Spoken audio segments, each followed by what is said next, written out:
I think I said that already. Whatever.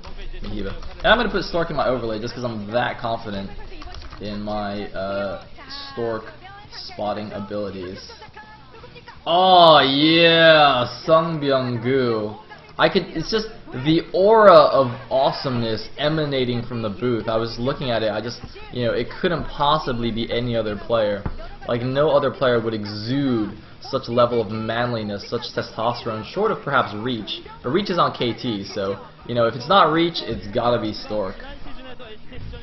And there he is. Now, you saw in the overlay just now that Stork is actually 0-1 in Pro League so far, but don't worry, it's because he only played a game of StarCraft 2 so far. That's right, he actually played a pretty epic game.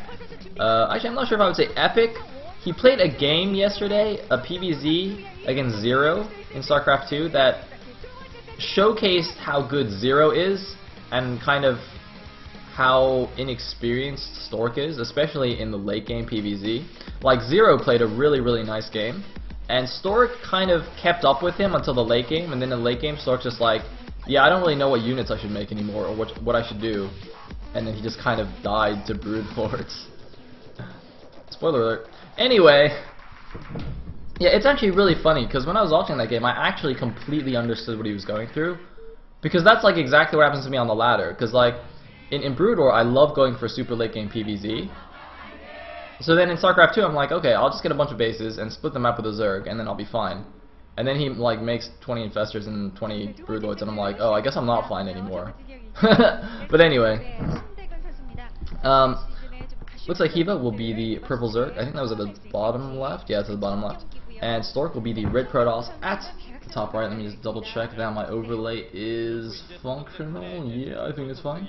I think it's fine. Do yell. Do type in all caps in the chat if something is insufficient, unsatisfactory.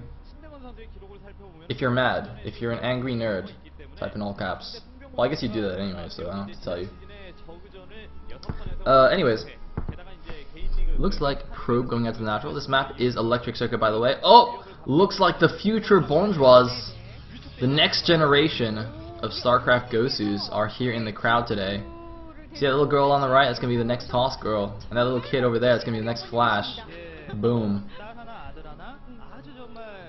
Wait, was the dad there? Was their mom just like a huge StarCraft fan? How awesome would that be?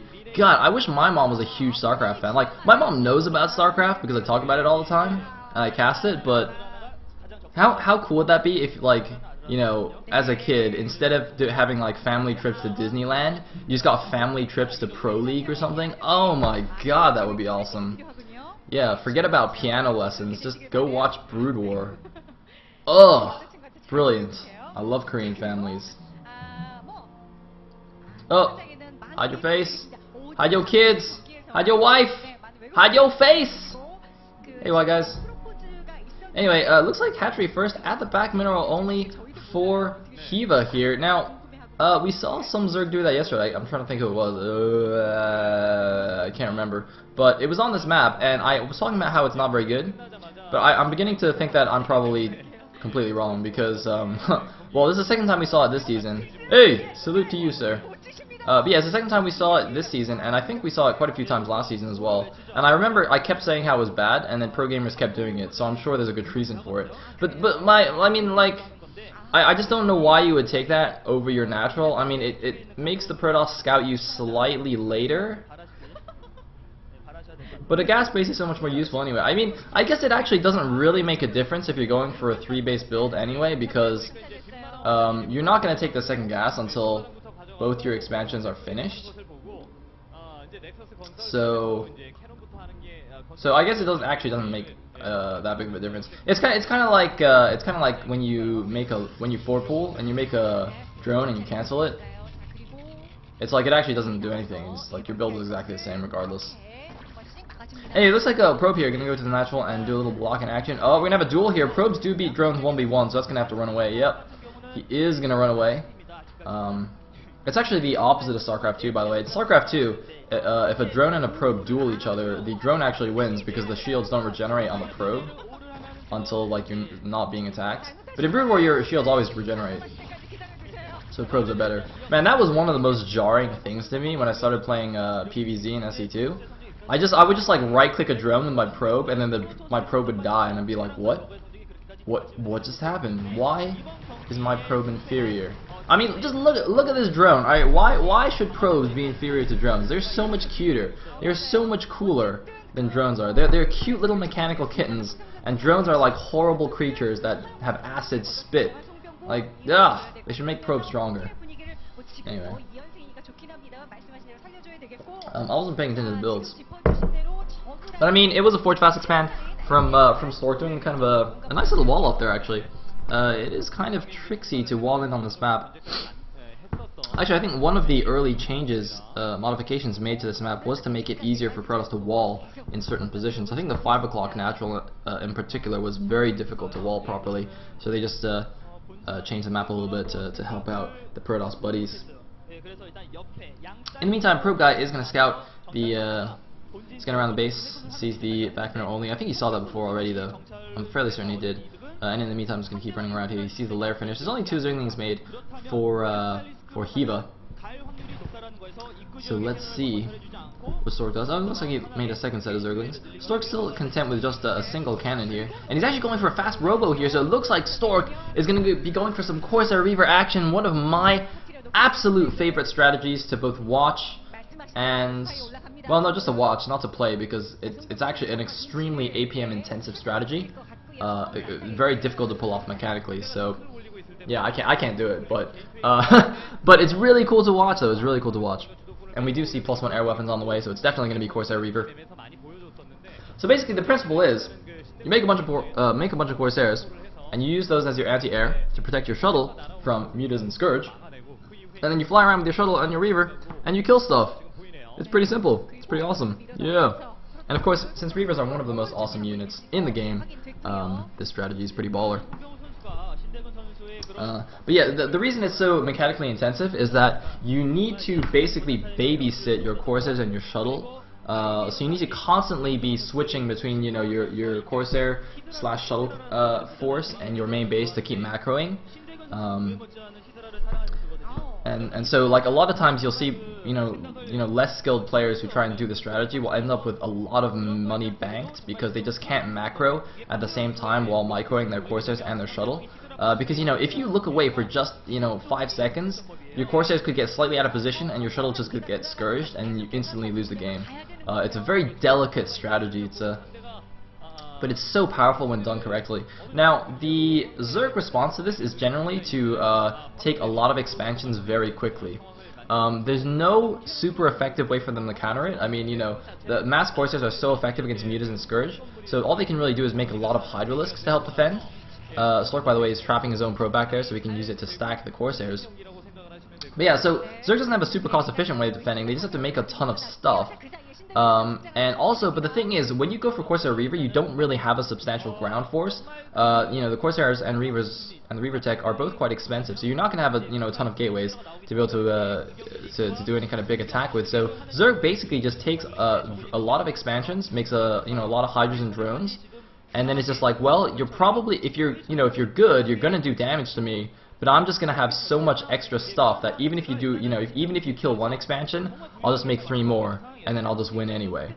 So that's usually the deal. It's almost similar to what Zergs do against Terran Mech, where you just can't engage cost efficiently, so you just out macro your opponent. Anyway, it looks like he has gone for a lot of Scourge. Now, he's gonna have to be careful that if he can get a good a good flank, a good surround on the Corsairs, he can do a lot of damage, because of course the reason Corsairs are usually effective against the air is because they do splash damage in the air. So if the Scourge clump up too much, then he'll just kill them all at once. But if he can get a good angle here, then it might be effective. And Stork is only moving out with 4 or 5 Corsairs here, so I think it's probably enough to one-shot a Scourge. But if the Scourge come in from multiple angles, then he's gonna have a hard time here. So let's see what happens. Meanwhile, Stork is going to be a little bit aggressive with these 3 Zealots, but a few Hydralisks already out on the map, so Stork is going to pull these back. They are slow Zealots, though, so they might even get picked off before they can get back home. But here we go, a shuttle moving out. I do believe that shuttle does have the speed upgrade, and no, it looks like he decides to go home here. I'm not sure. He needs to go and do some damage, because Hiva's already taking his 4th base, and he's got a ton of drones, in fact, so Stork needs to do some damage. Stork is, thinking about planning his back minner only. And I think that's one of the reasons why he's opting for the strategy. But oh my god, Scourge! Getting a few hits here. I think he only lost 1 Corsair, but he does take a couple of hits on some other ones. +1 attack for those Corsairs is finished, as we saw there.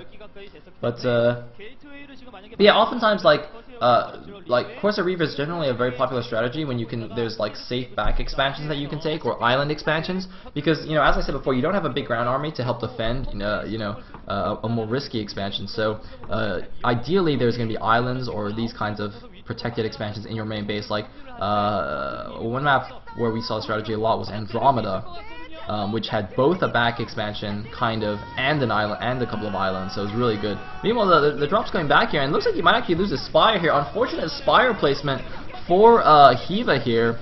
I mean, we can see that Stork having gone for Corsair Reaver makes this a horrible Spire placement, but normally this would be quite a protected location back here at the Mineral Only Expo, and also making it difficult for the pros to scout that Spire. Hydra's coming back here, but I mean, Stork basically just traded 2 Zealots for a Spire. That's a really nice trade. And he's actually going to drop a DT here. Stork doing some really, really clever moves here. That's really nice. And look at this. Hiva has no idea this is coming. That DT could get a lot of drone kills before Hiva notices anything is amiss. I wouldn't even thought of this. I mean, since you have that shuttle already, it is common to transition into some kind of DT drop after going for a fast Reaver, but just to immediately bring the DT over and pick those up while distracting with the Reaver at the 3rd base, or the 4th base. Rather, look at this, the DT in the main base getting so many kills. Of course, you do not get a notification that your units are under attack when a Dark Templar is one-shotting the drones. It's going to kill every single drone in the main base. Hiva is not paying attention. 13 kills on the Dark Templar. Can it get all the gas drones as well? It's going to go up to 16 kills. Hiva is in so much trouble. He did get Burrow, by the way. Burrow, a very nice upgrade to get when your opponent is going for Sarah Reaver, but it looks like he's going to get the shuttle. Hiva gets the shuttle. The Corsairs were not in position, and even though the Corsairs come back to defend the shuttle, he does manage to kill most of the Corsair fleet. Although, no, it looks like about 4 Corsairs maybe do remain. I don't know if that's enough. Is that enough to one-shot a probe? Or, not a probe, a Scourge, rather. It doesn't even matter, though, because Hiva's lost like 1,000,000 drones. He's lost 1,000,000 drones. I mean, he also got a big Reaver shot at that 4th base. So I think in total, Hiva must have lost like 20 drones. And oh my goodness, his Hydra is getting stuck here at the back. Of course, there are pathing issues here where basically if there's a neutral building like that, like those power generators at the back, Brood War AI doesn't take that into account when it's determining the pathing, so it tries to send the Hydras through the building, even though that's not possible. Man, could you imagine if in StarCraft 2, the AI didn't know that destructible rocks block units? So every time there's destructible rocks on the map, your units just keep running into them like idiots? Oh man, that would be pretty funny actually. Somebody should make a mod that just messes up the AI so your units do retarded things and just see what happens to SC2. I'm sure you get some pretty fantastic games. Anyway, it looks like Hiva just now remaking his Spire. It's funny because, he had a bunch of Scourge, he killed a bunch of Corsairs, but now he doesn't have a Spire, so he can't actually make Scourge anymore. Although it looks like Stork has basically transitioned out of the Corsair Reaver build, has gone into a big Grand Army, and this is why it takes someone of Stork's caliber to really pull this strategy off effectively. Because if this was any lower tier Protoss player, I can guarantee you they wouldn't have all of this infrastructure, all of this Grand Army up right now. It's just so hard to be doing that. I mean, think about it. He was multitasking like crazy. He's sending the DT into the main base, doing Reaver harassment at the 4th base, and adding all those gateways and macroing up a Ground Army at the same time. It's just so difficult to do. And this is why Stork is one of the #1 players in the world, and one of my favorite players of all time. So, looks like Stork going for a 4th base here at the 3 o'clock. By the way, the Corsairs just now were patrolling kind of at the left side of his main base to stop any big drops going to the main. That is a bit of a risk you run on this map, or on any map really, is a big dude drop into your main. And if you've invested in the Corsairs already, might as well keep using them. Meanwhile, Stork keeping these Reavers as part of his army, and it looks like though we might have a big engagement. No, Stork is just going to run away. Oh, nice storms on the approaching Hydras as they try and chase him down here. I thought Stork could have actually taken that engagement. I'm a little surprised that he ran away there. This is just such a powerful unit composition with those High Templars supporting, with the Reavers especially. It's, you know, it's not that common to have Reavers in this mid-game Protoss army, but Reavers are just so strong against Zerg ground units of all kinds. You just need a couple, a few units to buffer and tank damage for them, and then they will do so much damage out for you. In the meantime, it looks like a huge counterattack here coming for Hiva, trying to take down this 4th base. Is it going to be enough? Looks like the Lurkers, though, get a bit ahead of themselves. The Lurkers have no Hydra support. The Hydras are in the back. Oh man, the Lurkers all going to go down here, taking down a decent number of Zealots, and Storm on the bridge. The Hydras running into the Valley of Death there. This is not working at all for Hiva. He's lost most of his Lurkers, and Hydras alone are not going to break this force with those 2 Reavers there to support. Even if Stork no longer has any Storms, it doesn't matter. Those Reavers are just going to do so much damage. In the meantime, the Observer is showing us that, Hiva's staying on Lair Tech here. I think that's what he's trying to show us. I think Hiva, I don't know, he's not expanding anymore, he's not teching up, like, he's almost as if he's going semi-all-in on 4 bases. I don't know if you call it an all-in when you're on 4 bases, but, he's not thinking about any kind of transition at the moment. He's just really trying to punish the expansion of Stork. But I really don't think that's going to work. I mean, as you can see, this 3 o'clock base is fairly close to your natural, so Stork can keep moving back and forth between the natural and this 4th base. This actually reminds me a lot of StarCraft 2 ZVP right now, where the Zerg makes a lot of roaches in the mid game, and if Protoss tries to take a fast 3rd base, then the Zerg keeps attacking both sides at once and forcing the Protoss army to move back and forth. This actually looks very, very similar, but of course, oh my god, what the shuttle! The shuttle gets taken down. I think it actually has its Reavers in it. Oh man, a big mistake there from Stork. It must have had both Reavers in it, because I didn't see the Reavers get taken down, and actually Hiva might break through the middle here. He's got Lurkers in good position now, but there's still a lot of Dragoons. Are there any more Storms? There's no more Storm. The High Templar gets sniped, but no, it looks like Stork does have enough ground forces. And he's still up at 120 supply against the 80 supply of Hiva. Hiva not completely dead yet. And, oh, I'm sorry, no, it looks like the Reavers are actually just chilling in the back. Alright, so the shuttle died, but that's just chilling there. Anyway, X-Back, please be chill in the chat. Don't over-abuse the moderator powers.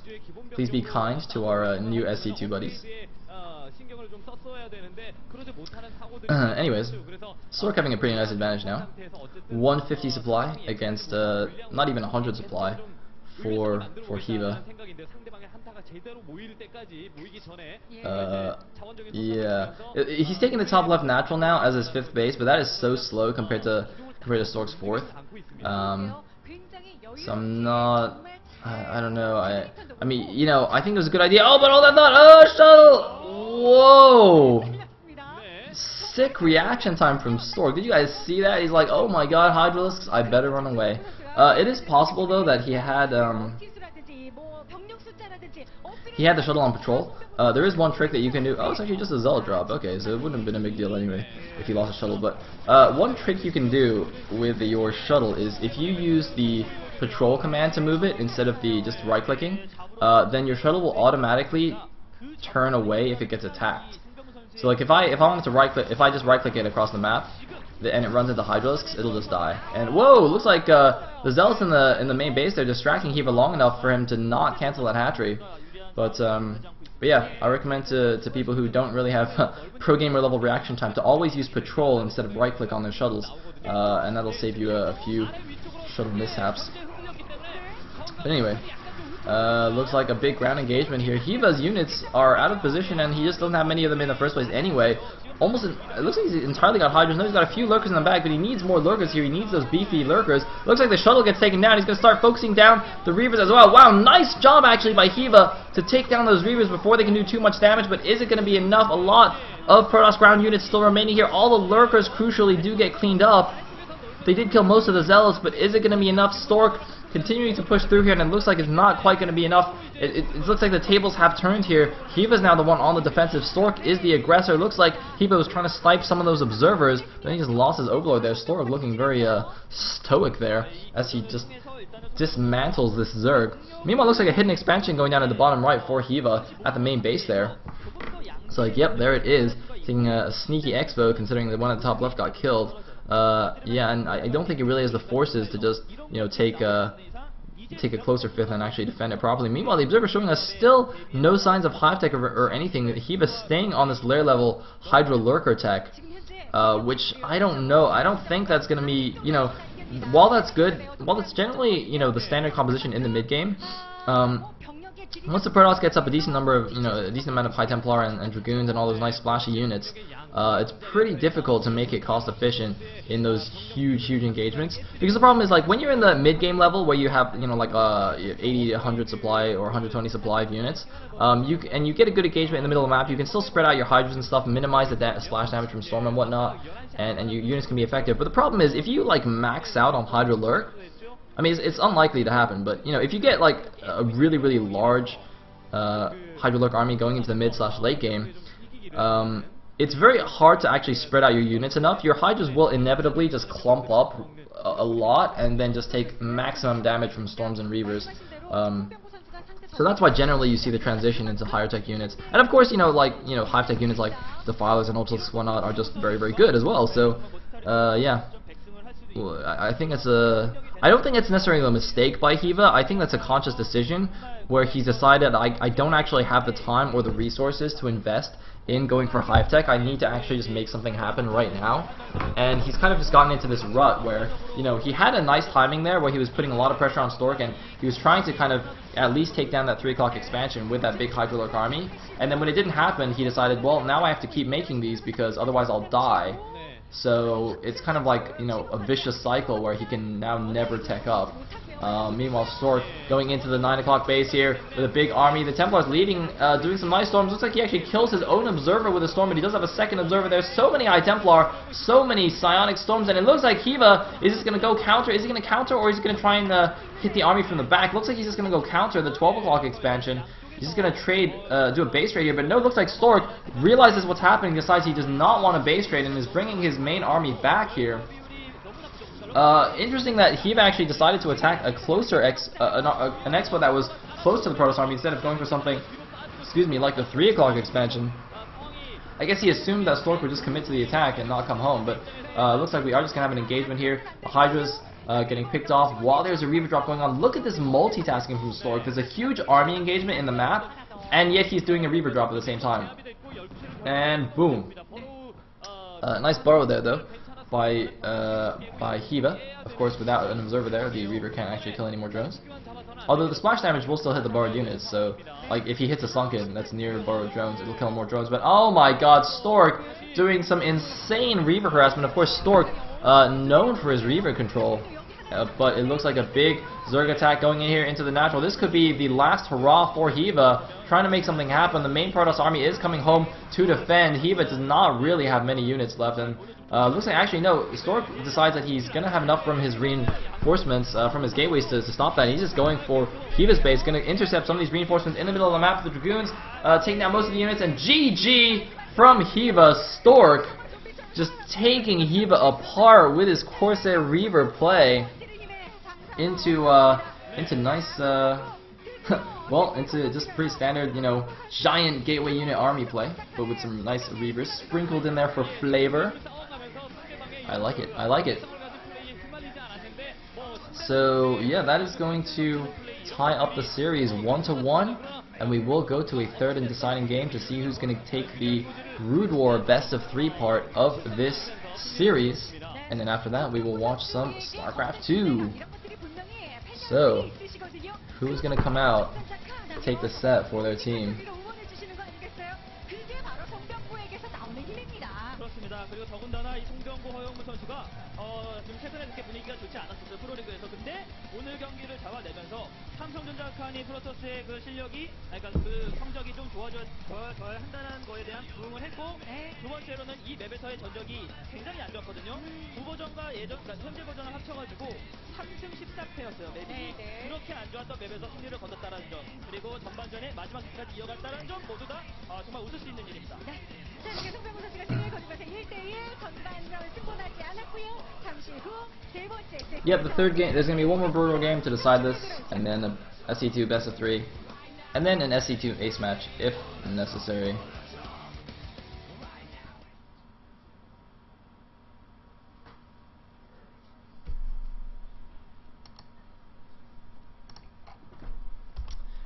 And once again, we just have the splash screen. Man, they showed the ads there for a second. I don't know why they don't just like keep showing it. What? Just keep playing it, man. Come on, generate that ad revenue. That ad revenue. Anyway, thank you guys all for tuning in to today's cast. And oh, if you missed any of the weekend matches,